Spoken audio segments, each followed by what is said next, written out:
मैं विनय वर्मा, तो आप मुझे कुंडली राशि चैनल पर देख रहे हैं। आज की इस वीडियो में हम बात कर रहे हैं खटबल के बारे में। दोस्तों, कुंडली में बहुत सारे शुभ ग्रह या फिर पाप ग्रह की युक्ति के साथ बहुत ऐसे राजयोग बनते हैं या फिर बुरे योग भी लगते हैं। इन सब को लगने में खटबल की बहुत बड़ा भूमिका होती है। यह एक बहुत महत्वपूर्ण विषय है। दोस्तों, कुंडली में इसका बहुत ही महत्वपूर्ण स्थान है, क्योंकि इसी के बल पे ग्रह का बल और निर्बल और भी जितने भी प्रभाव होते हैं इसी के माध्यम से बनते हैं। दोस्तों, तो खटबल क्या है, आज हम इसी को जानेंगे। दोस्तों, खटबल अर्थात खट बोलते हैं छः को, यानी कुंडली में 6 प्रकार के माध्यम से ग्रहों को बल मिलता है। वो 6 बल क्या होता है? पहला आस्थान बल, दूसरा दिग्बल, फिर तीसरा काल बल, चौथा नैसर्गिक बल,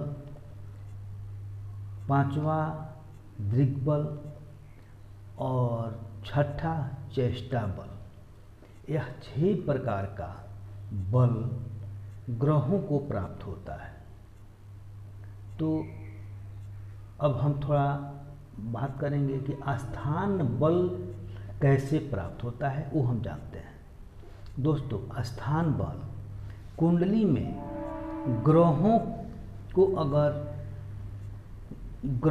अगर उच्च के होके बैठ गए, मित्र के होके बैठ गए, मूल त्रिकोण में बैठ गए या फिर केंद्र में बैठ गए या स्वग्रही होके बैठ गए, तो निश्चित रूप से उस ग्रह को आस्थान बल मिलता है।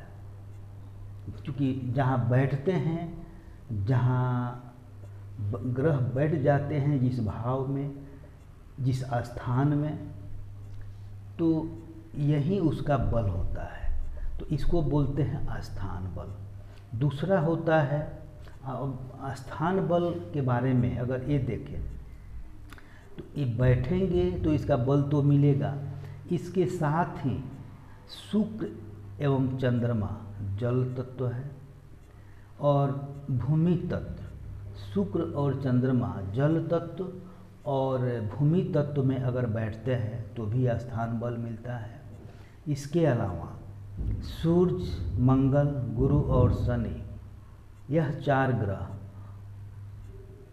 अग्नि तत्व में और वायु तत्व में अगर बैठ जाते हैं तो आस्थान बल मिलता है। दोस्तों, अब जल तत्व की राशि कौन सी है ये देखिए। जैसे जल तत्व की राशि होती है कर्क राशि, वृश्चिक राशि और मीन राशि। कर्क राशि जो 4 अंक से जानते हैं, वृश्चिक राशि जो 8 अंक से जानते हैं, मीन राशि जो 12 अंक से जानते हैं। और भूमि तत्व राशि होती है वृषभ राशि, कन्या राशि और मकर राशि। वृषभ राशि 2 अंक से जानते हैं, कन्या राशि 6 अंक से जानते हैं और मकर राशि 10 अंक से जानते हैं। तो दोस्तों, यह भूमि तत्व और जल तत्व में अगर इन 6 राशियों में अगर चंद्रमा और शुक्र बैठ जाते हैं तो इनको आस्थान बल मिलता है। इसके अलावा मेष राशि, सिंह राशि और धनु राशि ये अग्नि तत्व की राशि है। मेष राशि 1 अंक से जानते हैं, सिंह राशि 5 अंक से जानते हैं और धनु राशि 9 अंक से जानते हैं। तो ये अग्नि तत्व की राशि है। और वायु तत्व की राशि मिथुन राशि, तुला राशि और कुंभ राशि। दोस्तों, मिथुन राशि 3 अंक से जानते हैं, तुला राशि 7 अंक से जानते हैं और कुंभ राशि 11 अंक से जानते हैं। यह वायु तत्व की राशियाँ हैं। तो अग्नि तत्व और वायु तत्व में अगर सूर्य इन राशियों में, अग्नि तत्व की राशि में और वायु तत्व की राशि में अगर सूर्य, मंगल, गुरु और शनि बैठ जाते हैं तो इनको बल प्राप्त होता है दोस्तों। तो यह बल प्राप्त आस्थान बल जब ऐसे ग्रह बैठ जाते हैं ऐसे भावों में, ऐसे तत्व में, तो आस्थान बल प्राप्त होता है दोस्तों। अब हम बात करेंगे द्विग्बल के बारे में। द्विग्बल अर्थात चारों दिशाओं का बल दोस्तों। चारों दिशाओं का बल ग्रहों को मिलता है। वो कैसे? तो कुंडली में 4 भाग बांटा गया है। जैसे लग्न जो होता है उसको पूरब की दिशा दिया गया है और सप्तम भाव जो होता है वो पश्चिम का दिशा दिया गया है। सुख भाव अर्थात चौथा भाव जो होता है कुंडली में, चौथा भाव होता है वह उत्तर दिशा की तरफ माना जाता है। और दसम भाव, कर्म भाव जिसको बोलते हैं, दसम भाव वह दक्षिण दिशा माना जाता है दोस्तों। यह भाव जो होता है, अब इस भाव में पूरब अगर गुरु बुध अगर पूरब दिशा में बैठते हैं तो उसे बल प्राप्त होता है। शनि पश्चिम की दिशा में बैठते हैं तो उसे बल प्राप्त होता है। शुक्र और चंद्रमा उत्तर की दिशा में बैठते हैं तो उसे बल प्राप्त होता है। और सूर्य और मंगल अगर दक्षिण दिशा में बैठते हैं तो उसे पूर्ण बल प्राप्त होते हैं। तो यह दिशाओं का बल है दोस्तों। अब हम देखते हैं काल बल के बारे में। काल बल, काल बल क्या होता है दोस्तों? काल बल अर्थात समय का बल। काल समय अर्थात समय का बल दोस्तों। कुंडली में जातक का जन्म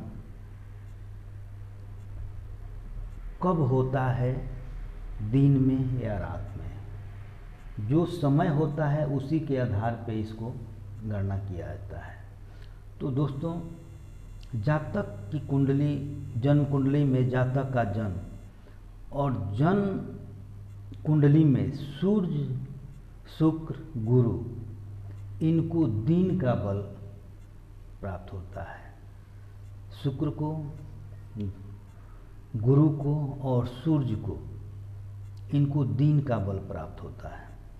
रात्रि में जन्म हो तो शनि, मंगल और चंद्रमा का बल प्राप्त होता है। और बुध को दिन और रात दोनों का बल प्राप्त होता है। मान लीजिए कि आपका जन्म दिन में हुआ है एवं गुरुवार को हुआ है, दिन में हुआ है और गुरुवार को हुआ है, तो गुरुवार को वार का बल प्राप्त होगा और दिन में हुआ है तो दिन का बल प्राप्त हुआ। अगर गुरु के होड़ा में हो जाए, होड़ा का एक पीरियड बनाया जाता है सूर्योदय से 1 घंटा तक, उसका होड़ा होता है जो जिस दिन में सूर्योदय निकलता है। जैसे गुरु में हुआ है तो गुरुवार के दिन 1 घंटा तक सूर्योदय के समय गुरु का होड़ा होता है। उसमें अगर जन्म होता है तो गुरु का होड़ा प्राप्त होता है। फिर दोपहर में होता है, फिर रात में भी 2 बार होड़ा मिलता है। दोस्तों, तो यह समय के आधार पर, काल के आधार पर यही बल प्राप्त होता है।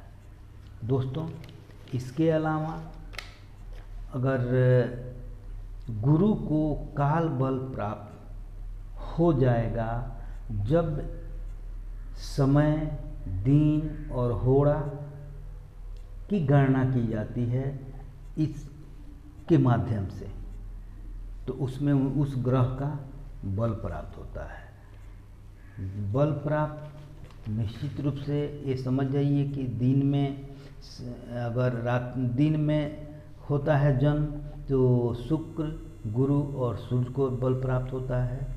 रात्रि में जन्म होता है तो शनि और मंगल, चंद्रमा को बल प्राप्त होता है। बुध को दिन और रात दोनों समय बल प्राप्त होता है।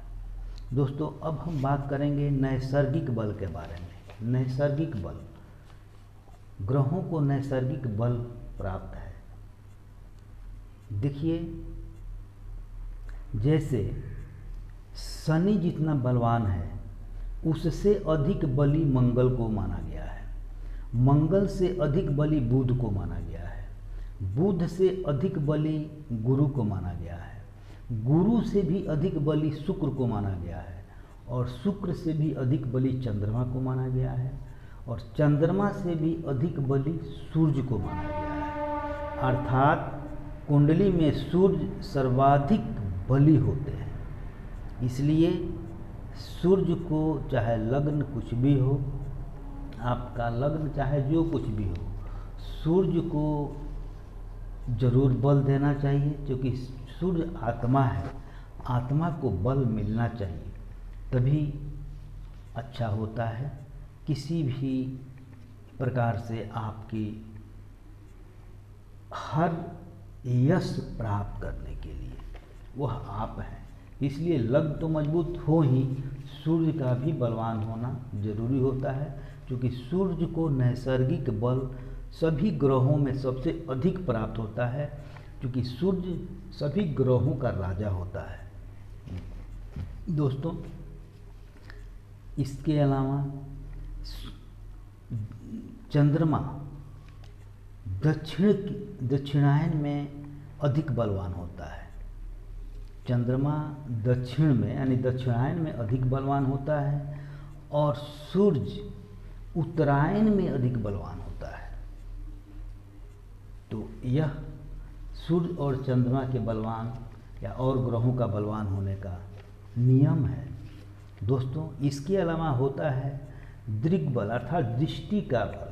ग्रहों का दृष्टि मिलता है, तो किसी भी ग्रह पर पाप ग्रह की दृष्टि न हो, नहीं तो वह कमज़ोर हो जाता है। अर्थात केवल ग्रहों पे शुभ ग्रह की दृष्टि पड़े तथा वह किसी भी ग्रह पे शुभ ग्रह की दृष्टि पड़ता है तो वह दिग्बली हो जाता है। उसका दृष्टि पड़ना ही उसको बल प्राप्त करता है। इसके अलावा होता है चेष्टा बल। चेष्टा बल जैसे मकर राशि, कुंभ राशि, मीन राशि, मेष राशि, वृषभ राशि और मिथुन राशि, इन राशियों में सूर्य और चंद्रमा एक साथ हो तो इन्हें चेष्टा बल कहते हैं। अर्थात सूर्य और चंद्रमा मेष, वृष, मिथुन, फिर मकर, कुंभ और मीन, इन 6 राशियों के साथ सूर्य और चंद्रमा एक साथ बैठते हैं तो इन्हें चेष्टा बल प्राप्त होता है। दोस्तों, जैसे चंद्रमा के साथ मंगल बैठता है, चेष्टा बल होता है। फिर चंद्रमा के साथ बुध बैठता है तो भी चेष्टा बल मिलता है। चंद्रमा के साथ गुरु बैठता है तो मिलता है। चंद्रमा के साथ शुक्र बैठता है तो मिलता है। चंद्रमा के साथ शनि बैठता है तो चेष्टा बल मिलता है।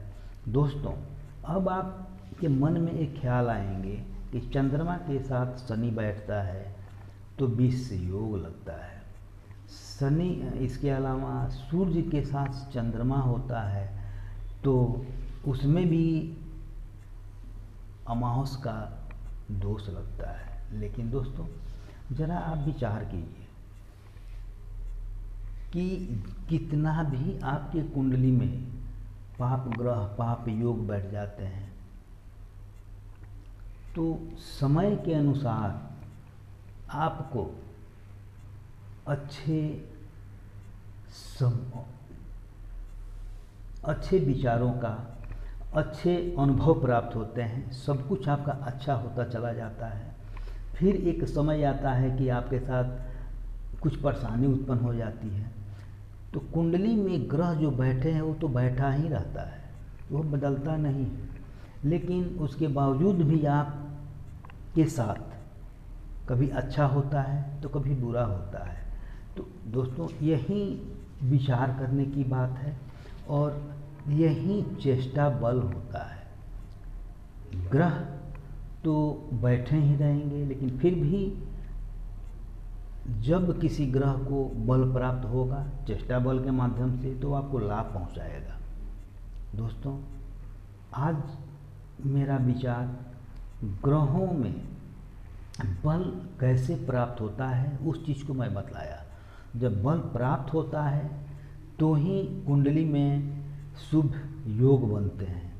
बल प्राप्त नहीं होगा अशुभ योग बनना शुरू हो जाते हैं, वो प्रभावित नहीं होते हैं। शुभ योग का बनना, ग्रहों का बलवान होना ही आपके जीवन पे एक अच्छा प्रभाव का संचालन करना होता है। और वहीं जब ग्रहों का प्रभाव, ग्रहों का बल आपको मिलता है तो आप उससे लाभ उठाते हैं, आपको यश मिलता है, हर काम में सफलता मिलती है, आप आगे निकलते हैं। वहीं जब आप उस ग्रहों के प्रभाव से मुक्त हो जाते हैं, बलहीन हो जाता है, प्रभाव नहीं पड़ता है आपको, तो आप परेशान हो जाते हैं अपनी ज़िंदगी में। दोस्तों तो आज ग्रहों को कैसे बल मिलता है वो चीज़ मैं आपको बताया, क्योंकि 6 प्रकार का बल मिलता है। 6 प्रकार के बल में आप जान, एक बार फिर मैं आपको बोल देता हूँ कि आस्थान बल होता है, दिग्बल होता है, काल बल होता है, नैसर्गिक बल होता है, दृग बल होता है यानी दृष्टि बल होता है और चेष्टा बल होता है। ये 6 प्रकार के बल आपको प्राप्त होता है, जिसके माध्यम से कुंडली में ये प्रभाव बनते हैं। ग्रहों को बल बलाबल देखा जाता है और उसी ग्रहों के बल से आपके ज़िंदगी पे गहरा प्रभाव पड़ता है। तो आज का यह विषय बहुत महत्वपूर्ण विषय है कुंडली को लेकर। आप निश्चित रूप से उस चीज़ पे ध्यान दें और अपने कुंडली को देखें कि आपके कुंडली में कितने बल का, ग्रहों का कितने तरह का बल प्राप्त हुआ है, जिससे आपके कुंडली में उसका लाभ मिल सकता है। आप देख लें, कुंडली देखेंगे तो आपको समझ में आएगा। दोस्तों अगर समझ में नहीं आए तो आप हमसे कांटेक्ट कीजिए, मैं इसके बारे में गहराई से आपको समझाऊंगा। दोस्तों अगर आप मेरे चैनल को सब्सक्राइब नहीं किए हैं, निश्चित ही सब्सक्राइब कर लें ताकि मेरा कोई भी विचार आए तो आप तक स्वतः पहुंच जाए। और वीडियो को शेयर करें क्योंकि आपके माध्यम से भी लोग लाभ उठा सकें। दोस्तों अगले वीडियो में हम फिर आपसे मिलेंगे, तब तक के लिए जय माता जी।